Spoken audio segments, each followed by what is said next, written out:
Então, para dialogar sobre esse assunto, eu convidei, para nossa alegria, minha alegria, ela topou estar aqui com a gente hoje, a Lenir Santos. A Lenir Santos, ela é uma das que participou da criação do SUS em 1988, é doutora em saúde coletiva pela Unicamp, é professora colaboradora também da Unicamp e é um tema da vida dela. Então, ela é conferencista, palestrante, tanto aqui no Brasil quanto no exterior, sobre direito público sanitário, gestão do SUS, aspectos jurídicos da saúde pública e todos os temas que envolvem direito à saúde. E ela topou vir aqui, fiquei bastante feliz. Muito bem-vinda, Lenir, tudo bem? Tudo bem, bom dia. É um prazer grande estar aqui, obrigado pelo convite. E é um Legal. tema realmente muito relevante. Você... da saúde. Obrigado demais. Me impressionou demais um artigo seu do ano, faz um ano, inclusive, desse artigo, seu publicado lá no Consultor Jurídico, em que você meio que antecipou o processo que a gente está vendo hoje, né? Em que você, neste artigo de fevereiro de 2024, né? Mais de um ano já, o título do artigo é Participação Privada no SUS chega a 85% em alguns serviços. E neste artigo, como eu disse, me impressionou demais, você traz as evidências e a sua preocupação com esse avanço do setor privado no SUS. O que tem acontecido? Conta para nós desse processo, né? Você faz lá em fevereiro de 2024, mas hoje, um ano depois, já temos até o que vem acontecendo nessa primeira metade aí de Lula 3 também, em relação a esse tema. Fala para nós, por favor, Lenir. Então, Mauro, essa questão do setor privado no SUS não é uma questão nova, porque a própria Constituição previu. Lá em 88, ela já previu que o setor privado poderia participar complementarmente do SUS. E por que ela fez essa previsão? Porque o INAMPS teria que ir para dentro do SUS, que ele era da Previdência. A gente tinha uma segmentação de saúde e de previdência. A saúde era segmentada, né? Uma parte dela estava no Ministério da Saúde, que eram os serviços preventivos, e a outra parte que eram os serviços de recuperação de saúde, ou curativos, ou assistenciais, que estava no INAMPS, que fazia parte, era uma autarquia vinculada à Previdência Social.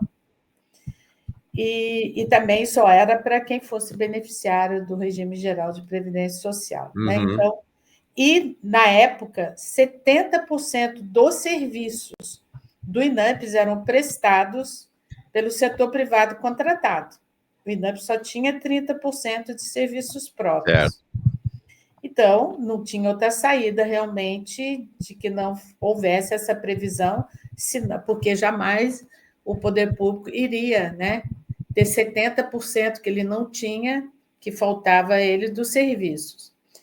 E, em 90, que nós tivemos a Lei 8080, ela regulamentou essa previsão constitucional da participação complementar do setor privado no SUS, dizendo que, quando houvesse insuficiência de serviços públicos, então poderia ser contratado serviços privados, com preferência para as entidades sem fins lucrativos. Então, era só quando houvesse insuficiência. A insuficiência, então, ele pode recorrer ao setor privado para poder contratar. Ocorre que em 94, 95, é governo Fernando Henrique, daí nós tivemos aquele que era do Bresser, aquele plano que ele fez, aquele programa, e daí que criou as OSs, então, que poderia, então, ter parcerias, daí ele está falando em parcerias, a Constituição fala em complementariedade, quando faltar ao setor... Então, já dão um passo à frente, né? Já não é mais complementariedade, é parceria. Complementariedade é porque está faltando no público e eu vou lá, então trago... Parceria já é outra história, né? Exato. Daí Agora, é surgem as só uma parcerias. coisinha, Lenir, desculpa, para quem não sabe, OS é Organização Social, é Exato. um nome que disfarça, na verdade, empresas que estão por trás dessas OSs, né, Na hoje, na maior parte do país. realidade, o que diz a legislação, que saiu na época uma lei, é que as entidades privadas sem finalidades lucrativas, elas poderiam, né, serem qualificadas, é um título, como organizações sociais. E qualificadas como organizações sociais poderiam fazer parceria com o setor público para as áreas sociais, que era saúde, educação, meio ambiente, ciência e tecnologia. Então, é uma qualificação, não é um modelo Uhum. próprio de pessoa jurídica. Pessoas jurídicas que já existam, né, que já na época, acho que a lei falava 2 anos, 3 anos de existência, elas poderiam receber essa qualificação, se atendesse aquilo que a lei disciplina. Então, a organização social é isso. Nós tivemos daí estados e municípios criando as suas leis, a primeira, que estadual foi a de São Paulo, e que mudou muito o modelo. Uhum. Pode qualificar, mas alterou bastante o modelo em relação ao federal. E eu acho que para pior. O federal é melhorzinha, porque a gente chama que essa parceria do federal, que é a organização social, ela é quase uma cogestão, porque ela prevê, né, servidores, autoridades públicas, servidores públicos federais dentro do Conselho de Administração. Uhum. E o próprio Estado de São Paulo não prevê ninguém.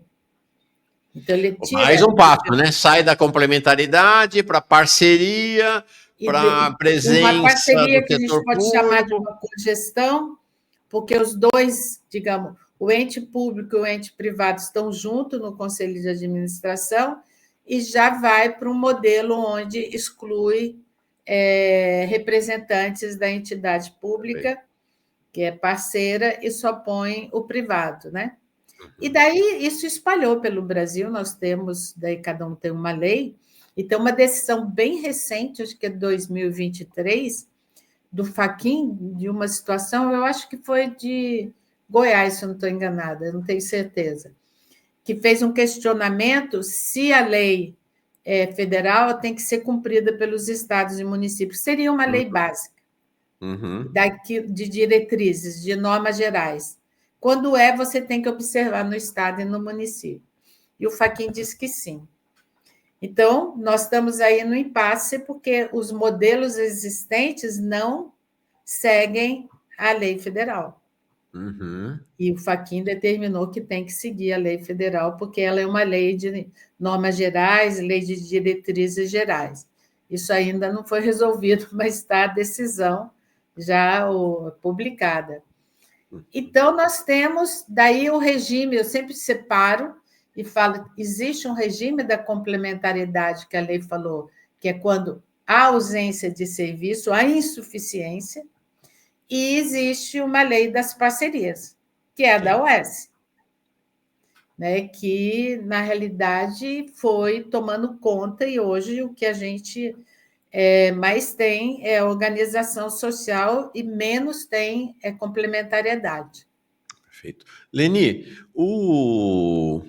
perguntas aqui para você. O Júlio César Beraldi diz assim: Lenir, eu uso o SUS e percebi que os médicos terceirizados das UBSs, né, perderam a autonomia de prescrever exames especialistas. É consequência dessa privatização? E o que podemos fazer nos conselhos? E ele complementa aqui: Lenir, o que podemos fazer nos conselhos municipais de saúde para enfrentar a privatização? Acho que ali é a nossa única chance. Então, se a UBS está, digamos, foi passada para uma OS, pode ser que a OS faça restrições exatamente para poder ter mais recursos. Né? Porque, na É a realidade, lógica privada, né? até a É a OS, lógica do todo plano mundo de saúde, né? administra a escassez, porque o SUS gasta R$ 4, os 3 entes juntos, por dia, por pessoa, que é totalmente absurdo se você comparar com quanto gasta o privado nos planos de saúde. R$ 4 por pessoa por dia nos 3 entes gastos SUS Os hoje? 3 juntos, somados. Nossa Senhora. Dá vamos dizer, vai dar 1.500, 1.600 por ano por pessoa, per capita, o que é absolutamente insuficiente, quando o privado deve gastar 4, 2, 3 vezes mais. Então, o recurso do SUS é insuficiente, daí até a OS também acaba gerindo escassez. Todo mundo daí está, porque o valor total do SUS, que hoje, no federal, eu acho que previsto para 2025 é mais ou menos 231 bilhões, é absolutamente insuficiente para poder sustentar um sistema para toda a população, com toda a complexidade que ele tem, né? Ele faz desde a vacina, né? Faz a vigilância, até transplante, quer dizer, o recurso é insuficiente. Então, pode ser isso, e o grande problema é que a UBS é atenção primária. Eu até escrevi um artigo recente, deve ter 2 anos, que eu entendo que a atenção primária não pode ser, em hipótese alguma, privatizada.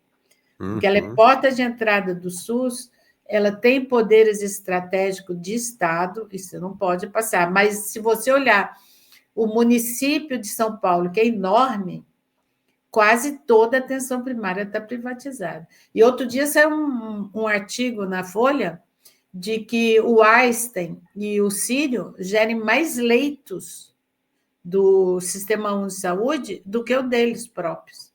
Nossa. Então, é muito crescente. E acaba que fica refém. Hoje, digamos, se você quiser fazer qualquer tipo de pressão com o OS para alguma coisa que você quer melhorar, como isso que o nosso ouvinte aí fez a pergunta, o Estado está na mão de OS. Porque se a OS chegar e falar, não, nós vamos sair, não tem serviço. Porque o serviço foi tudo para a OS que tem pessoal, a OS que ficou com toda a gestão, e se eles saem, realmente criaria uma crise enorme. Eu acho que o grande problema que eles podem discutir no Conselho é qual o limite da complementaridade, qual o limite das parcerias. Sim. Tem que ter um limite. Eu acho que um pouco você pode ter, que a própria Constituição previu, mas é para sanar insuficiências. Mas nós vamos deixar a insuficiência ser 100%. Eu quero saudar o Marlon, que chega aqui como novo... A Marion, na verdade, chega aqui como nova membro aqui do canal, e te colocar mais uma questão do CIL. OS recebem benefícios fiscais nessas parcerias? E as entidades não lucrativas? O quanto essas iniciativas são engodos? Prazer em lhe conhecer, Lenir. Olha, elas recebem os mesmos benefícios fiscais que todas as entidades sem finalidades lucrativas recebem, e que está prevista na própria Constituição, é igual. A OS não se diferencia e tem um benefício maior. Ela é igual, porque, na realidade, a pessoa jurídica é uma pessoa jurídica sem finalidades lucrativas que recebe uma qualificação de OS. Então, ela vai ter, digamos, acho que é o artigo 150 da Constituição, que dá benefício para as entidades sem finalidades lucrativas. É igual. Agora, Lenir, você, naquele seu artigo de 1 ano atrás, você fala que há serviços no SUS em que já chega a 85% a participação privada. É isso? Sim. São os de atenção de médio e alto custo. Chega a 85%. Isso foi dado que eu, na época, levantei no Ministério da Saúde.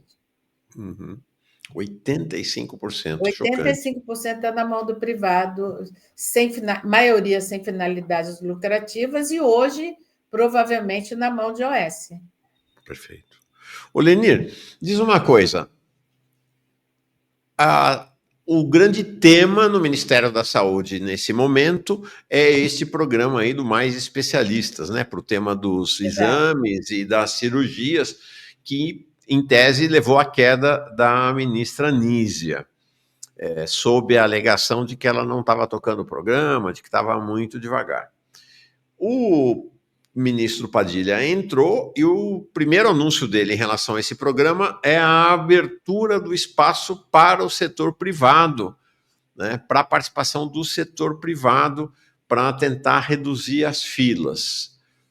Soube-se depois que um dos motivos da queda da Anísia foi a oposição dela a essa abertura, que o que ela estava defendendo era que o governo investisse no setor público para fazer a fila andar. De que você tem, inclusive, você tem hoje hospitais, você tem com capacidade ociosa, hospitais públicos com capacidade ociosa, e que haveria condição de realizar investimento na estrutura pública. Como é que você vê esse embate no interior do governo e essa solução? Olha, eu acho que fila sempre teve no SUS e tem em todos os sistemas públicos. Você vai na Inglaterra, tem fila, e vai na Espanha, tem fila, então fila existe. O problema é você ter fila onde as pessoas não conseguem atender em tempo oportuno um câncer ou qualquer outra doença que você precisa de um atendimento mais breve, mais urgente. Então, fila sempre teve. O que agravou a questão da fila foi a pandemia, porque as pessoas daí continuaram tendo as suas doenças e não puderam daí ter o atendimento, porque o SUS ficou voltado para resolver, tá certo, a questão da pandemia. Então, realmente agravou muito, e a fila, então, aumentou muito, porque ela não conseguiu, com todos os problemas que tinha, mas ela andava daí um pouco mais rápido. Então, realmente, eu acho que o governo teria que fazer alguma coisa para poder resolver essa questão que foi criada nos 2 anos da pandemia. E daí falar, vai resolver com parcerias, as parcerias já existem, já tem 85% exatamente são especialidades, né, de médio e alto custo. Então, esse nível de 85% já acontece exatamente nesse segmento, de médio e alto. Sim, nesse segmento. Então, precisa colocar mais dinheiro, que devem estar colocando, tá certo? Porque para fazer mais especialidade precisaria de mais recursos, e, de fato, não tem serviço público capaz de dar conta para poder resolver essa fila que cresceu muito nesses 2 anos. Daí eu entendo que em situações, vamos falar que são situações emergentes, situações diferenciadas, né? Você tem fila, mas a fila nunca foi tão grande como está agora, que você possa realmente buscar todos os meios para resolver, porque você não vai crescer os serviços públicos, construir coisas, comprar equipamentos para poder resolver uma coisa que já é urgente. E no serviço público tudo é mais demorado, porque tem licitação, tem uma burocracia realmente. Então, eu não vejo que isso seja um problema de falar que vai buscar parceria. Aliás, até falo, as parcerias já existem, né? E já está em 85%. E só que essa fila cresceu realmente e precisa dar conta. Eu daí não sou contrária, nesse momento de emergência, de você falar, por 2 anos nós vamos diminuir a fila, ou para voltar ao que era, ou vamos diminuir para nem ser o que era, e você daí usar todos os meios possíveis, eu acho que deve fazer, porque não vai fazer aumentando no público. Porque você construir, você comprar equipamento no público é muito devagar. Mas a questão é que a urgência pode virar cotidiano, né? Então, daqui a um tempinho, aquilo que entrou como urgência passa a ser o cotidiano, que é o que a gente tem visto, né? O que precisa daí, exatamente, ter as medidas. Por quanto tempo, como nós vamos fazer, e daí dentro do programa que eles criaram, mais especialidades, eles precisam daí, de fato, ter um prazo. Nós vamos fazer por 2 anos. Em 2 anos, nós vamos diminuir a fila, no mínimo, para chegar ao que era antes da pandemia. E, paralelamente, você teria que estar crescendo... E melhorar a fila, sim. E, paralelamente, você teria que estar investindo no setor público para daqui a esse tempo você botar a iniciativa privada para fora e o setor público fortalecido, mas não é o que tem acontecido, ao contrário. E para você diminuir a fila, não é para voltar a fila o que era 2 anos atrás, para você ter menos fila, né? Sim. Agora, Lenir, isso acontece num momento em que o governo tem reiteradamente tomado iniciativas e indicado que deseja romper com o piso constitucional da saúde. Então, aquilo que é emergência vai virar entrega para o setor privado, Leni, porque se você falou, né, se a situação já é crítica do jeito que é, com a taxa de investimento do SUS no setor público, com os atuais recursos que são garantidos pela Constituição, se, como o governo está dizendo, né, romper com esse piso constitucional, aí é um desastre, né? Então, eu acredito que isso daí arrefeceu. Foi quando eu estava discutindo aquele arcabouço fiscal, aquela coisa toda lá, o Ministério da Fazenda, falando que diminuiu o piso. Acho até que quem segurou foi o Lula, porque ele sempre batia contra que não queria mexer. A Simone Tebet se diz que ano que vem volta, né? Agora, tem uma coisa, se mexer no piso, não vai ter dinheiro nem para pagar o privado. O dinheiro é tão curto, o dinheiro é tão insuficiente que até o privado vai embora, porque não vai ter recurso. Entendi. Mexer no piso não vai ter recurso para ninguém. Não vai. Entendi. Perguntas para você. Ele é muito insuficiente. Uhum. Perguntas para você. Júnior Almeida. Lenir, poderia falar sobre a tentativa de criar um plano de saúde barato, com quase nenhuma cobertura? Estão falando desse plano aí de R$100, né? É para tirar, tá na ANS para exame, né? É para tirar mais pessoas do SUS também? Eu sou absolutamente contra esses planos que eles chamam plano barato, plano popular, porque, na realidade, você vai atender... O que com R$100 você vai atender? Você só vai atender consultas ambulatoriais. E vai cair o resto no SUS, igual. Uhum. Eu sou absolutamente contra. Não vejo que seja uma saída nem uma solução, eu vejo que seja um problema. Perfeito, está aí. Outra questão para você. O Júlio César Beraldi, ele tem tematizado bastante aqui no Diálogo, ele é um usuário do SUS, né, lá em São José.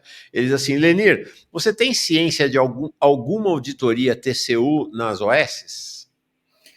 Olha, não assim em detalhes, mas tem tido. Inclusive, no estado de São Paulo, o Tribunal de Contas do Estado está sempre olhando organizações sociais.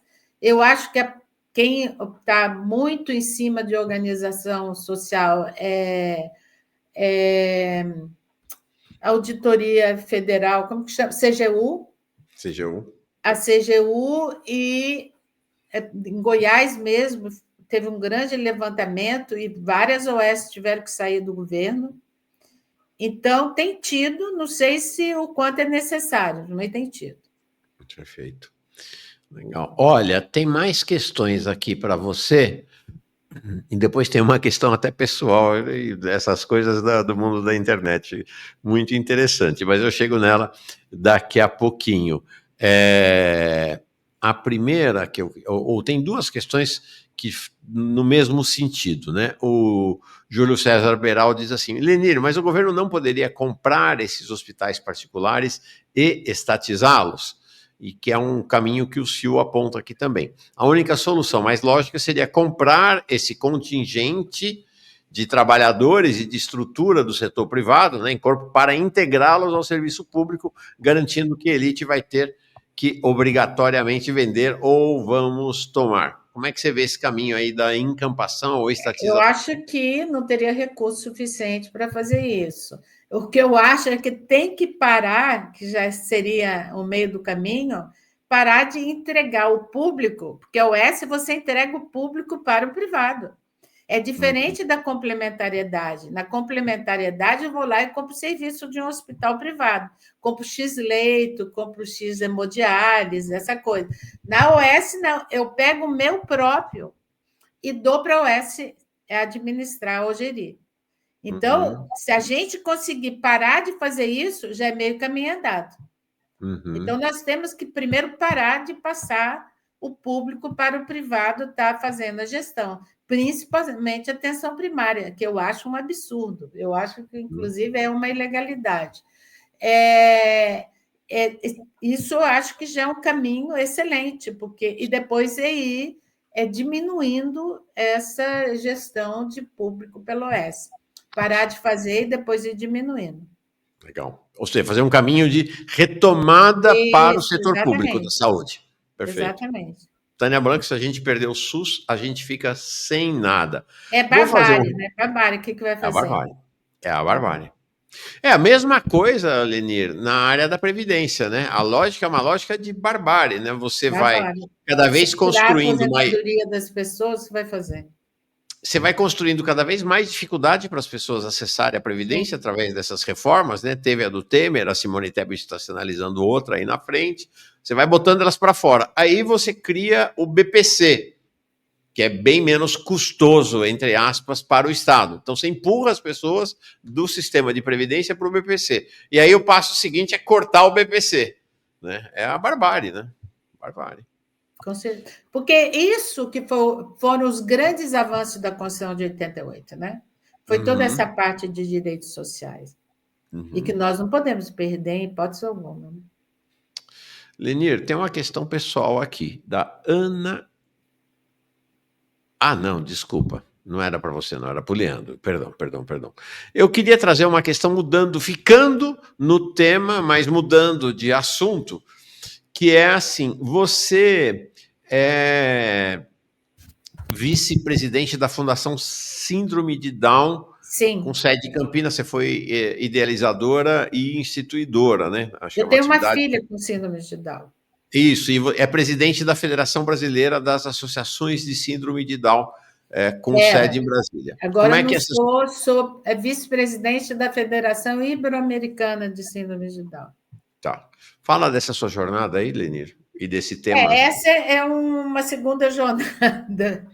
Então, tem a do SUS, que veio por meio do próprio trabalho, porque eu era procuradora da Unicamp, me aposentei, mas ainda como procuradora da Unicamp, tinha 30 e poucos anos, tinha uma filhinha, eu tenho 3 filhas e tinha uma bem pequena, uns 3 anos, e eu fui cedida, né, para a Procuradoria da Secretaria de Estado da Saúde, que o nosso reitor tinha ido ser secretário e convidou algumas pessoas e me convidou. Foi quando eu tomei, isso é anos 80, final dos anos 80, quando eu tomei contato com a área da saúde. E daí acabei me especializando, fiz o curso de especialização em Direito Sanitário na USP, depois fiz doutorado na Unicamp, e daí acabei entrando nessa área aí da saúde. Isso, então, é um lado mais profissional, porque, como procuradora da Unicamp, eu fui cedida e fui tocando essa coisa. Trabalhei no Ministério da Saúde, fui secretária lá de Gestão Estratégica e Participativa, e, no paralelo, que eu morava no Rio, tive uma filha lá no Rio com síndrome de Down, eu vim para Campinas, então, enquanto isso estava acontecendo, eu, com uma filha pequena, a minha filha, quando eu vim do Rio para cá, ela devia ter um ano e pouco, eu fui atrás de algum serviço para atendê-la e não fiquei satisfeita com o que tinha. Daí fui atrás de procurar algumas pessoas que tivessem filha pequena, como era a minha, para a gente montar, e a gente começou numa garagem, com 3 crianças a fazer, contratando um profissional, a gente rachava as despesas, e assim foi indo. Hoje nós temos a Fundação Síndrome de Down, que tem 300 pessoas com síndrome de Down, mais umas 100 famílias. Então, essa é outra jornada aí, que segue também junto com a questão da saúde. A Legal. saúde ficou mais intensa porque juntou com o meu próprio trabalho, né? Sim, legal. Tá bom, Lenir, prazer grande te conhecer, viu? Prazer. Obrigado por ter aceito o convite para vir falar com a gente sobre um tema tão crucial quanto o tema da saúde pública e do SUS, né?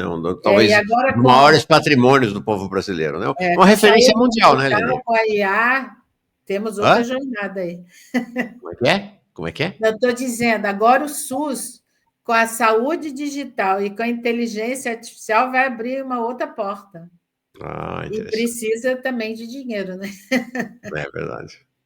Tá bom. Obrigado, Lenir. É um prazer enorme, é um prazer grande. Gostei muito mesmo, tá? Bom 1º de maio para ti, até a próxima vez. Legal. Então,